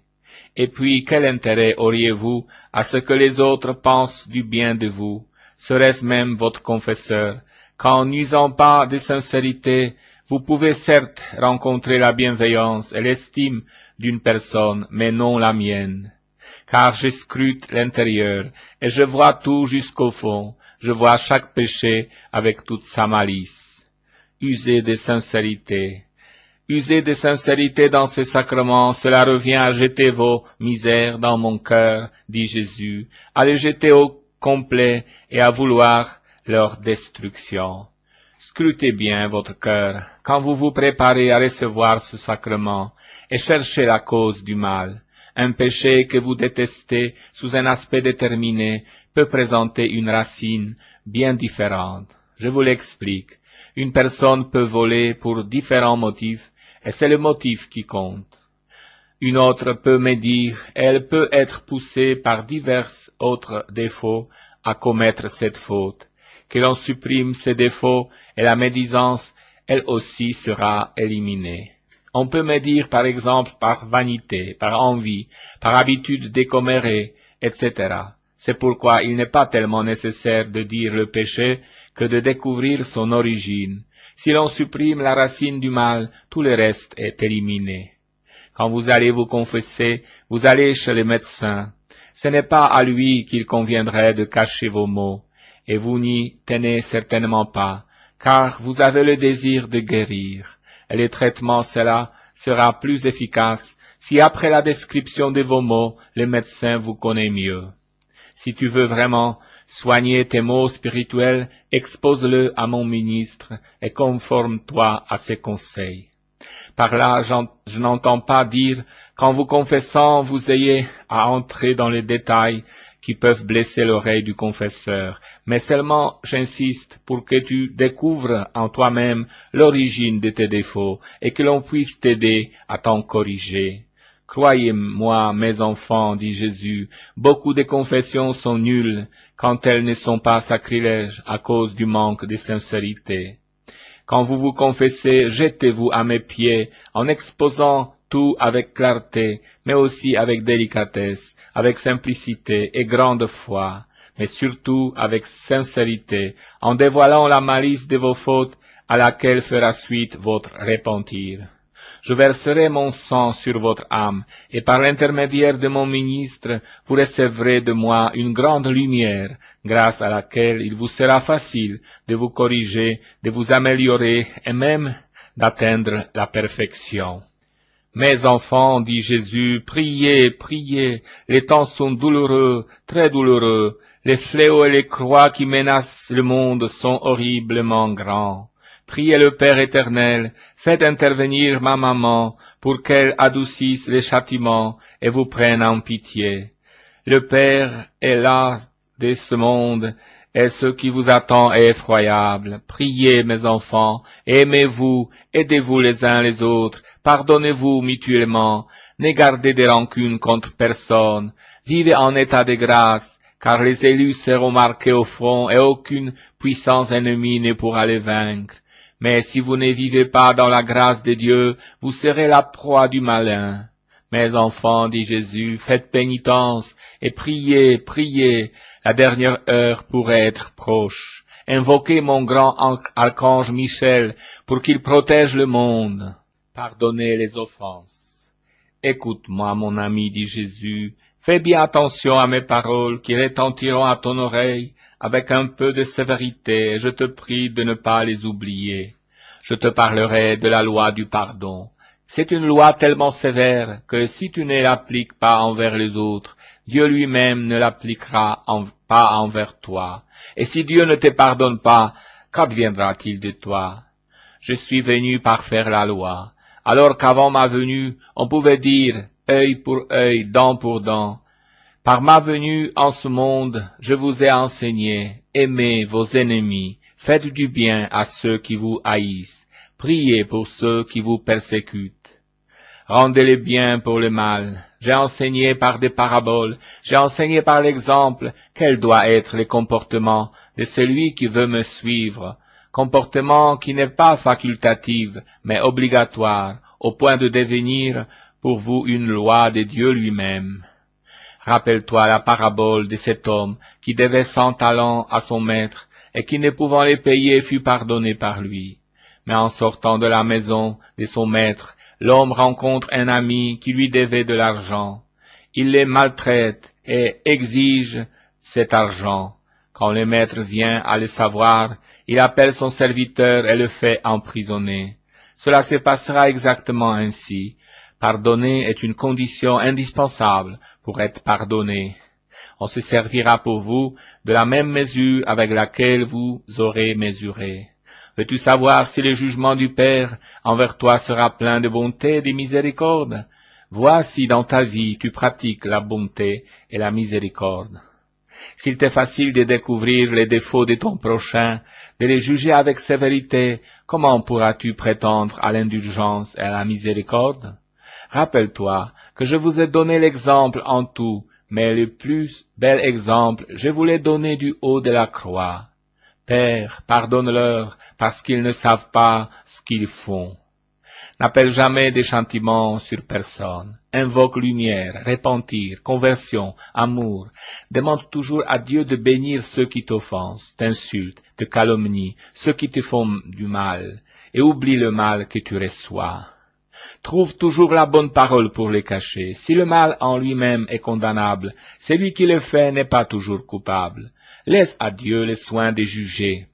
Le jugement est toujours très difficile, car le véritable mal vient de l'intérieur, il vient de l'esprit et du cœur. Mais toi, que sais-tu de ce qu'ils contiennent?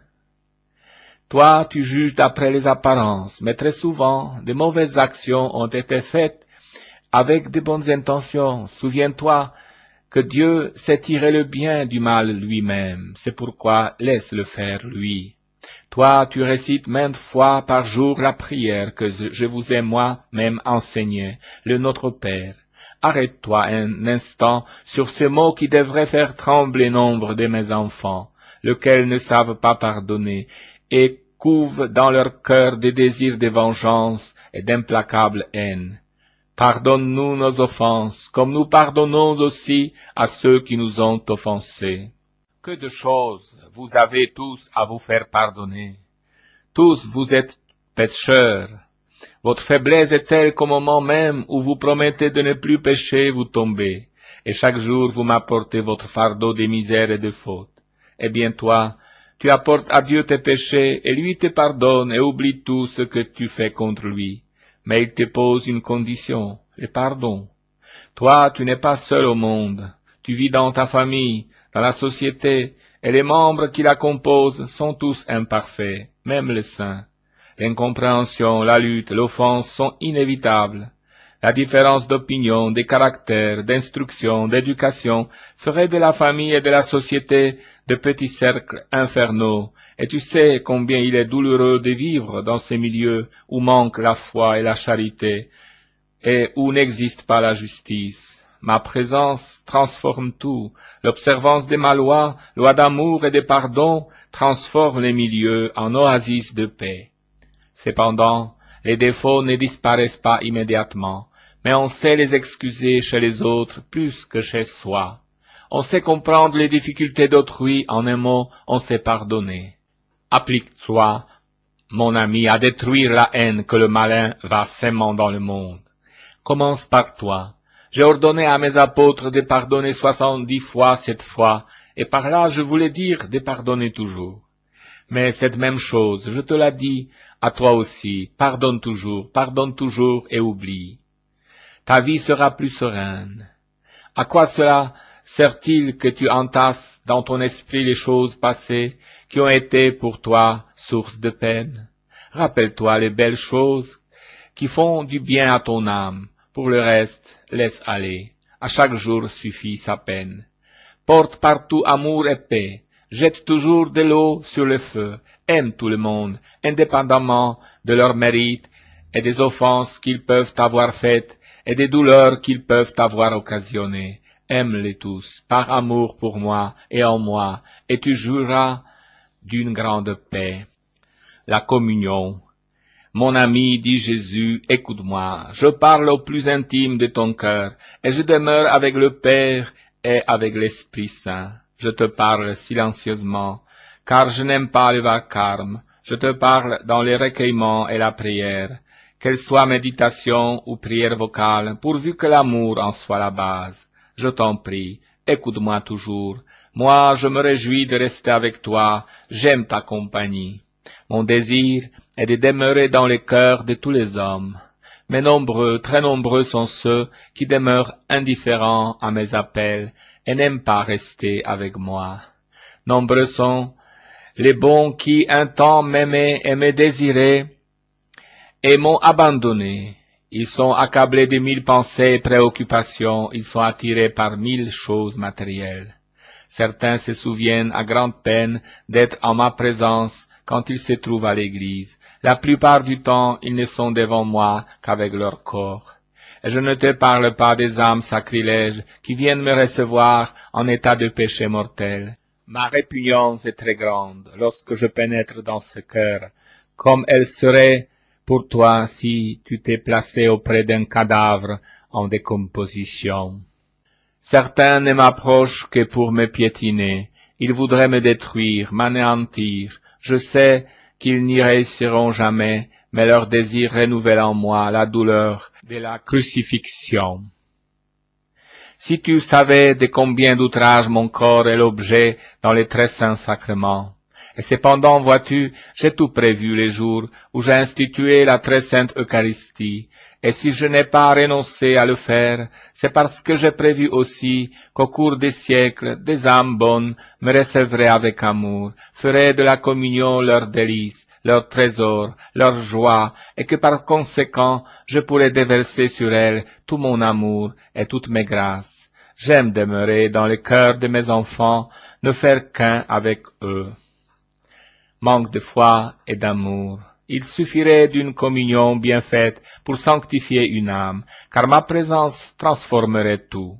On invoque de nombreux motifs pour rester loin de moi, mais je t'assure que la raison principale est le manque de foi et d'amour. C'est vrai, vous ne voyez qu'une petite hostie, qu'un peu de pain, mais si vous croyez à mes paroles, ne vous ai-je pas prouvé par mes miracles la vérité de ces paroles? Ne vous ai-je pas parlé clairement quand j'ai institué l'Eucharistie? Ceci est mon corps, ceci est mon sang. Comment devais-je vous le dire? Et tout au long des siècles, n'ai-je pas opéré de nombreux miracles pour manifester ma présence réelle dans les très saints sacrements? Te souviens-tu du miracle de Bolsena, de celui de Turin? N'avez-vous pas vu des bêtes affamées refuser de prendre en nourriture des hosties consacrées et se prosterner en adoration devant elles?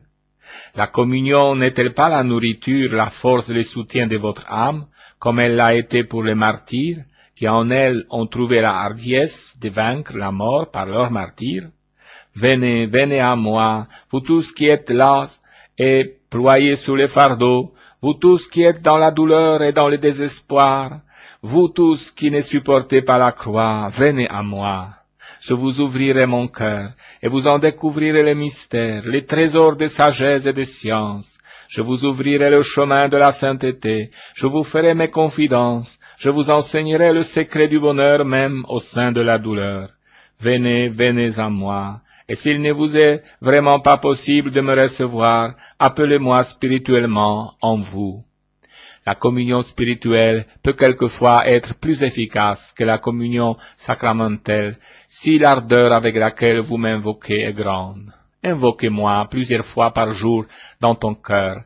Ainsi tu renouvelleras la rencontre d'amour, tu raviveras ta foi, tu revaloriseras l'offrande de tes actions, tu les orienteras et les rendras fructueuses. Rappelle-toi que la communion spirituelle est une douce réalité, non pas seulement un pieux désir.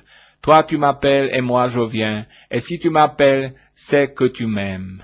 Je fais venir avec moi mon Père et l'Esprit Saint, et nous établissons notre demeure en toi. Toi tu deviens notre ciel. Que tes communions bien faites et désirées et préparées, et que tu feras suivre de la plus fervente des actions de grâce, soit une réparation pour les communions sacrilèges, froides et mal faites. Tu me donneras consolation et tu recevras ma bénédiction. L'avarice.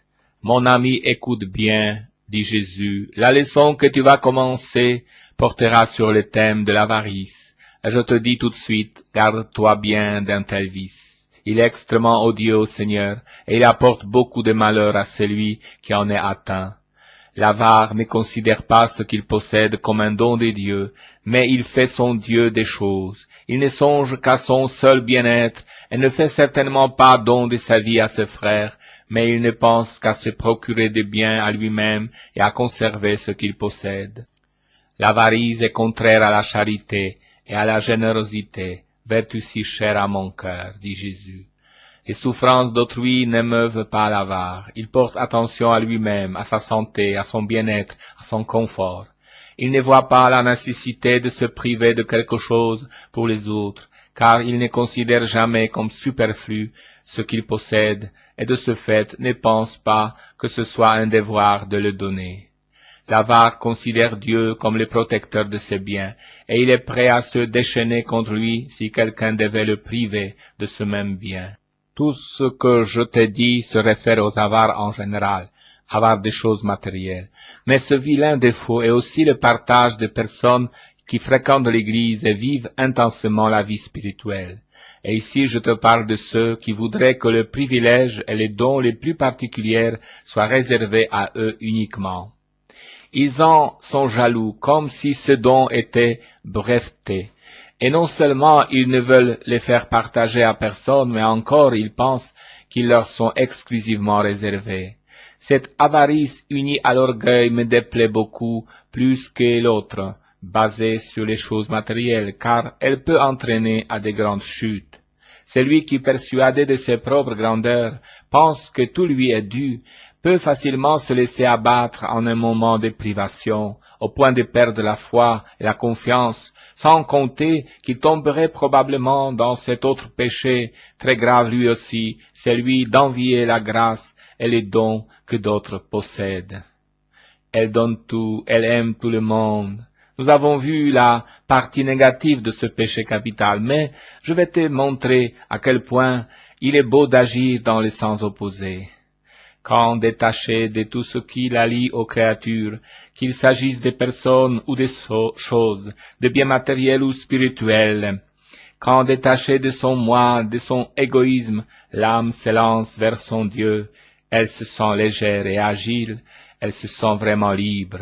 La liberté lui donne des ailes, et avec elle l'âme vole dans la générosité la plus complète, à la recherche de personnes à qui faire du bien, de personnes à aimer, à instruire et à aider. Elle donne tout, elle aime tout le monde. Le monde est trop petit pour son cœur. Elle voudrait avoir devant elle 100 mondes à sauver. Ne possédant rien, Dieu est sa richesse, et en lui elle trouve la force de pardonner et de se sacrifier jusqu'à l'héroïsme. Ô belle génération que celle des âmes audacieuses et simples, généreuses et héroïques, enthousiastes et ardentes, qui donnent tout pour tout retrouver dans le sein de Dieu. Que valent les misérables choses d'ici-bas, que le temps use et détruit comparé à celles qui sont éternelles? Aimez Dieu, mes chers enfants, dit Jésus, aimez vos frères et sœurs au point de comprendre profondément les besoins de chacun, au point de savoir vous dépouiller pour eux, de vous donner complètement, de savoir vous oublier vous-même, non seulement devant les hommes, mais aussi devant Dieu. Faites vôtres les besoins d'autrui, car le Seigneur désire cet altruisme qui place au premier plan ce qui concerne son semblable. Rappelez-vous, celui qui prie pour les autres thésaurise pour lui-même. C'est une réalité, car aucune prière n'attire plus de regards de bienveillance sur vous que celle que vous faites pour les autres et qui devient un exercice de charité. Jésus demande de l'amour. Écoute-moi, mon ami, dit Jésus. Sois prompt à mon appel et heureux de faire un petit sacrifice pour ton Seigneur, car il aime celui qui donne avec joie.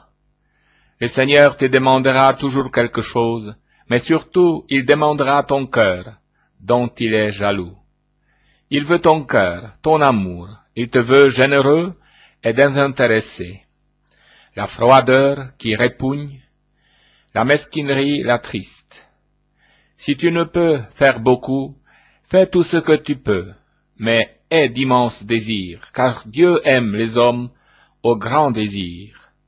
Que chacune de tes actions soit accomplie par toi en un acte de pur amour, au point de faire de ta vie une longue chaîne d'or à offrir au Père éternel.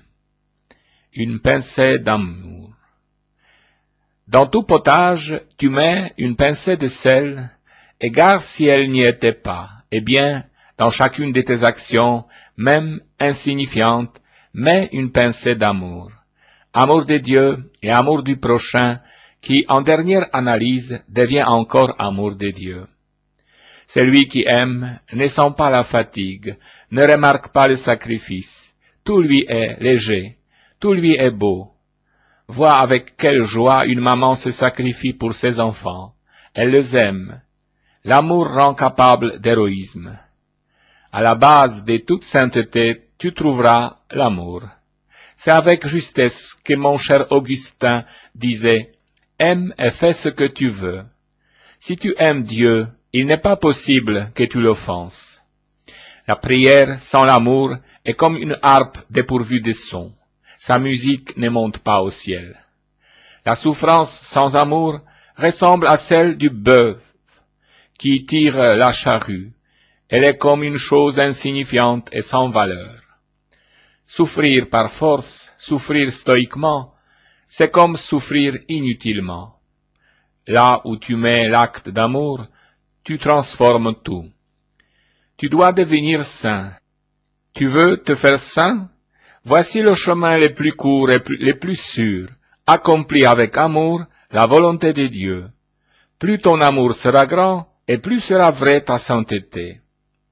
Lis-les avec l'amour. Tes devoirs quotidiens, ceux inhérents à ton état, sont volonté de Dieu. Ne rends pas les choses difficiles. Du matin au soir, tu vas tressant tes actions pour le bien de ceux de ta paroisse, de ta communauté, de ta famille. Eh bien, lis-les avec l'amour de Dieu, ces actions. Voilà la sainteté. En paradis, la récompense sera proportionnée à l'amour dont tu auras pénétré ta vie. Ramasser une épingle à terre peut être plus méritoire que de construire une cathédrale.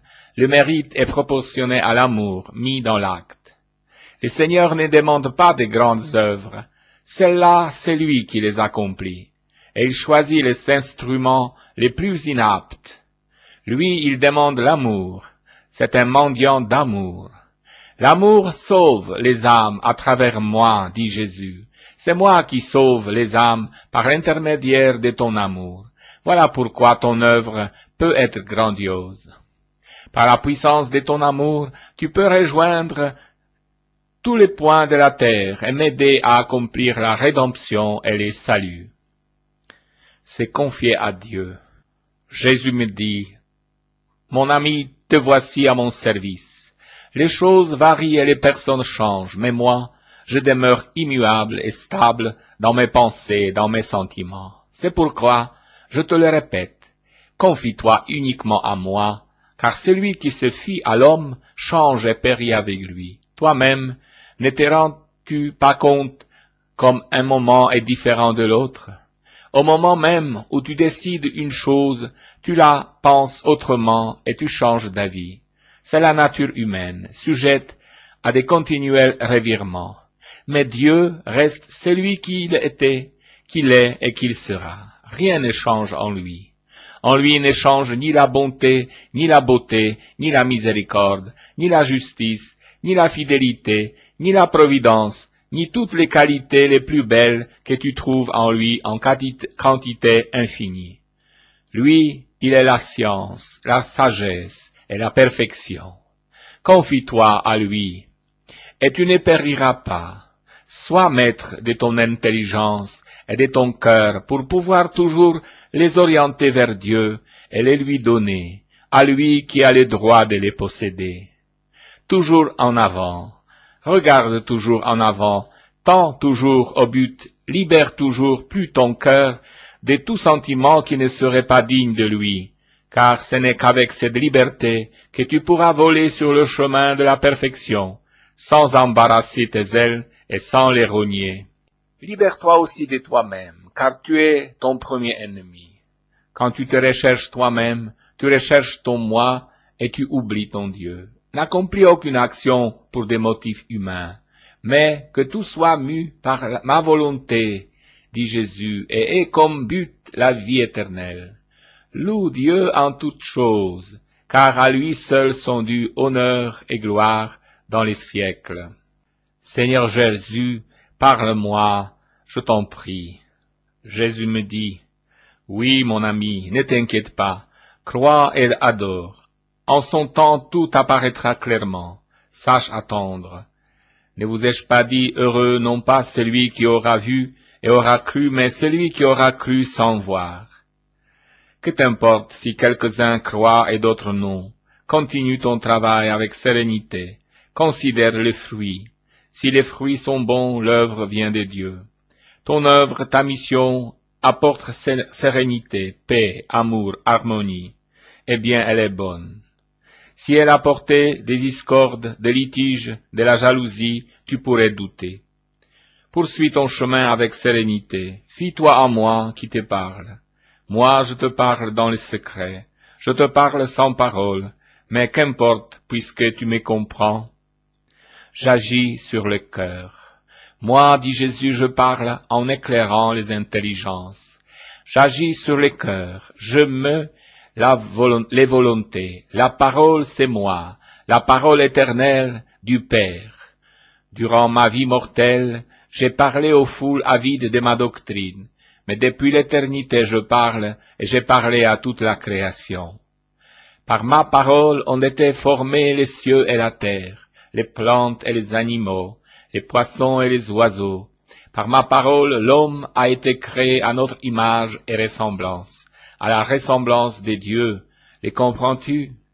Et il a été donné à l'homme un rayon de ce que nous possédons de toute éternité, l'âme immortelle, spirituelle, capable de vouloir, d'aimer, de comprendre et de parler. Oui, tu as la parole pour exprimer tes pensées, ta volonté, tes désirs, mais dans la mesure où ton âme te rend capable de manifester de tels sentiments. Il y a des personnes muettes qui parlent à merveille avec leur Dieu, et il y a des personnes loquaces qui ne savent pas lui dire un seul mot, ou mieux, qui n'arrivent pas, par la parole, jusqu'au cœur de Dieu. Tu vois donc qu'il n'est pas nécessaire que le Seigneur te parle par les sons de sa voix pour se faire comprendre de toi, et toi tu peux parler à son cœur, même si tes lèvres sont muettes. Aie confiance, écris, et parle, et dis, je te promets que ce que tu écris, ce que tu dis, fera beaucoup de bien aux âmes, comme ne l'ont pas fait les livres des grands écrivains et des grands théologiens. Car dans ces pages, dans ces émissions, ce sont mon esprit, ma volonté qui souffle, et ta petite œuvre n'est qu'une bagatelle que tu me donnes, une petite collaboration de sacrifice. Fais-le avec foi et avec amour, avec simplicité et obéissance. Je t'en donnerai le mérite, comme si tu avais accompli une œuvre merveilleuse, la plus belle de ta vie. Fais-le pour ceux qui t'ont été confiés, pour tous ceux que je t'ai donnés. Fais-le pour les prêtres, tes confrères, que je t'ai confiés et je t'ai placés sur ta route. Oui, fais-le aussi pour ceux qui te font souffrir, car moi, je te récompenserai. Reste serein, ne t'inquiète pas, prie pour tous, prie pour tout le monde, bons et méchants, ils sont tous à moi avant que d'être à toi, et tu dois les aimer et leur pardonner. La communion des saints. Écoute-moi, mon ami, dit Jésus, le sujet dont je te parlerai sera particulièrement agréable à ton cœur, et il l'est aussi au mien. Je te parlerai de la charité qui lie la grande famille des dieux, la famille des saints, de ceux qui vivent en état de grâce. Voilà pourquoi ce qu'ils font tourne au bénéfice de tous les autres. C'est cela le dogme merveilleux de la communion des saints. Je te rappelle que par cette communion, tu n'es pas uni seulement à tous les hommes de la terre, quelle que soit leur nation ou leur religion, mais encore au sein du ciel et aux âmes du purgatoire. De cette communion découle un secours mutuel, fait de prières et de mérites, qui dépasse toute idée humaine. C'est comme un échange de dons merveilleux que les âmes se font en moi, sous le regard du Père, poussées par le souffle animateur de l'Esprit Saint. Malheur s'il n'y avait pas cet échange de dons, grâce auquel celui qui a eu davantage peut donner à celui qui ne possède rien, et peut payer à la divine justice les dettes d'un autre. La céleste trésorière. Tout passe par mes mains et vient de moi, valorisé par mon sang et mes mérites, dit Jésus. Ma maman est comme la céleste trésorière qui, mettant dans la caisse commune l'abondance de ses mérites, les communique à ses enfants. Ainsi font et ont fait des milliers de saints qui, ayant conduit une vie d'innocence et de pénitence, peuvent encore distribuer aux pauvres de l'Église de Dieu leur superflu, leur mérite qu'ils ont en excédent. Cette merveilleuse communion n'unit pas seulement les saints du ciel aux âmes de la terre, mais elle unit encore entre elles les âmes de la terre. C'est pourquoi, toi, tu peux aider des personnes éloignées, inconnues, malades, tu peux aider le pape, les évêques, les prêtres, tu peux les soutenir dans leur travail d'apostolat et participer à leur mérite. Tu peux aider les missionnaires et devenir toi aussi missionnaire tout en restant chez toi. Toi, tu pries, tu souffres, tu travailles pour eux. Que t'importe si ton nom leur est inconnu. C'est le Père éternel qui voit et qui rétribue en donnant à chacun une récompense à ses mérites. Il y a des malades qui souffrent et se désespèrent. Veux-tu les aider? Tu le peux. Offre pour eux tes peines quotidiennes. Sois patient dans les croix que tu dois supporter. Sois généreux, souffre pour eux qui sont frappés par la maladie, peut-être plus grave et plus douloureuse que la tienne. Et tu leur seras une aide. La paix entrera en eux, même dans la douleur. Le Père éternel accepte, agrée et bénit cet altruisme, ce don aux frères, et il en récompense celui qui le fait. Vous énoncez de nombreux proverbes qui rappellent l'utilité de ce don réciproque, et il est bon que tu les gardes présents à ton esprit. Les proverbes est comme un grain de sagesse qui maintient une vérité vivante dans l'esprit. Rappelle-toi par exemple, celui qui prie pour les autres thésaurise pour lui-même. La charité sort par la fenêtre et entre par la porte. Agir par amour, il est vrai qu'il est plus parfait d'agir par amour sans penser à la récompense. Mais Dieu est infiniment juste et récompense avec surabondance tout ce que l'on fait pour ses enfants, même si pour les biens accomplis par pur amour, la récompense est aussi plus grande. Dans les autres leçons, je t'ai parlé des âmes du purgatoire et de leur œuvre de salut en faveur des vivants. Elles ne peuvent prier pour elles-mêmes, mais avec quel amour elles pensent à vous et prient pour vous. La communion des saints les réjouit, elles reçoivent réconfort et soulagement, tandis qu'elles paient ce don de retour avec générosité et amour en Dieu. C'est pourquoi tu agis très bien lorsque tu leur fais don de tous tes mérites et de tes prières. Sois sûr aussi que cet acte héroïque de charité qui te prive de tout en faveur de ces âmes sera récompensé de façon vraiment merveilleuse. Elles seront auprès de toi sur le chemin de la vie, de manière à te sauver de nombreux périls et à te protéger contre eux. Ces âmes te seront de bonnes compagnes sur qui tu pourras compter dans tous tes besoins. Tu n'es donc pas seul au monde. De même que tu ne dois vivre égoïstement pour toi, mais penser à tous les autres. Ainsi sois sûr qu'il y a un monde qui avec Dieu veille sur toi et t'aide. Ouvre ton cœur à une grande joie et à une grande espérance. Ouvre ton cœur à l'amour. Donne ta contribution à la grande famille des saints de Dieu et d'elle aussi reçois ta part. Dieu est partout. Dieu est partout, tu le sais. Et cette pensée doit à chaque instant réveiller ta foi et t'inciter à des sentiments de confiance et d'espérance. Dieu ne t'abandonne jamais.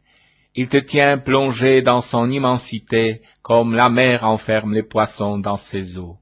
De même que ceux-ci ne pourraient vivre sans l'eau où ils sont plongés et où ils trouvent leur nourriture, de même, tu ne peux vivre que plongé en ton Dieu. Lui est tout pour toi, et toi en vivant sans cesse en sa présence et plongé en lui, tu vis la vie spirituelle qui est la raison d'être de ton existence.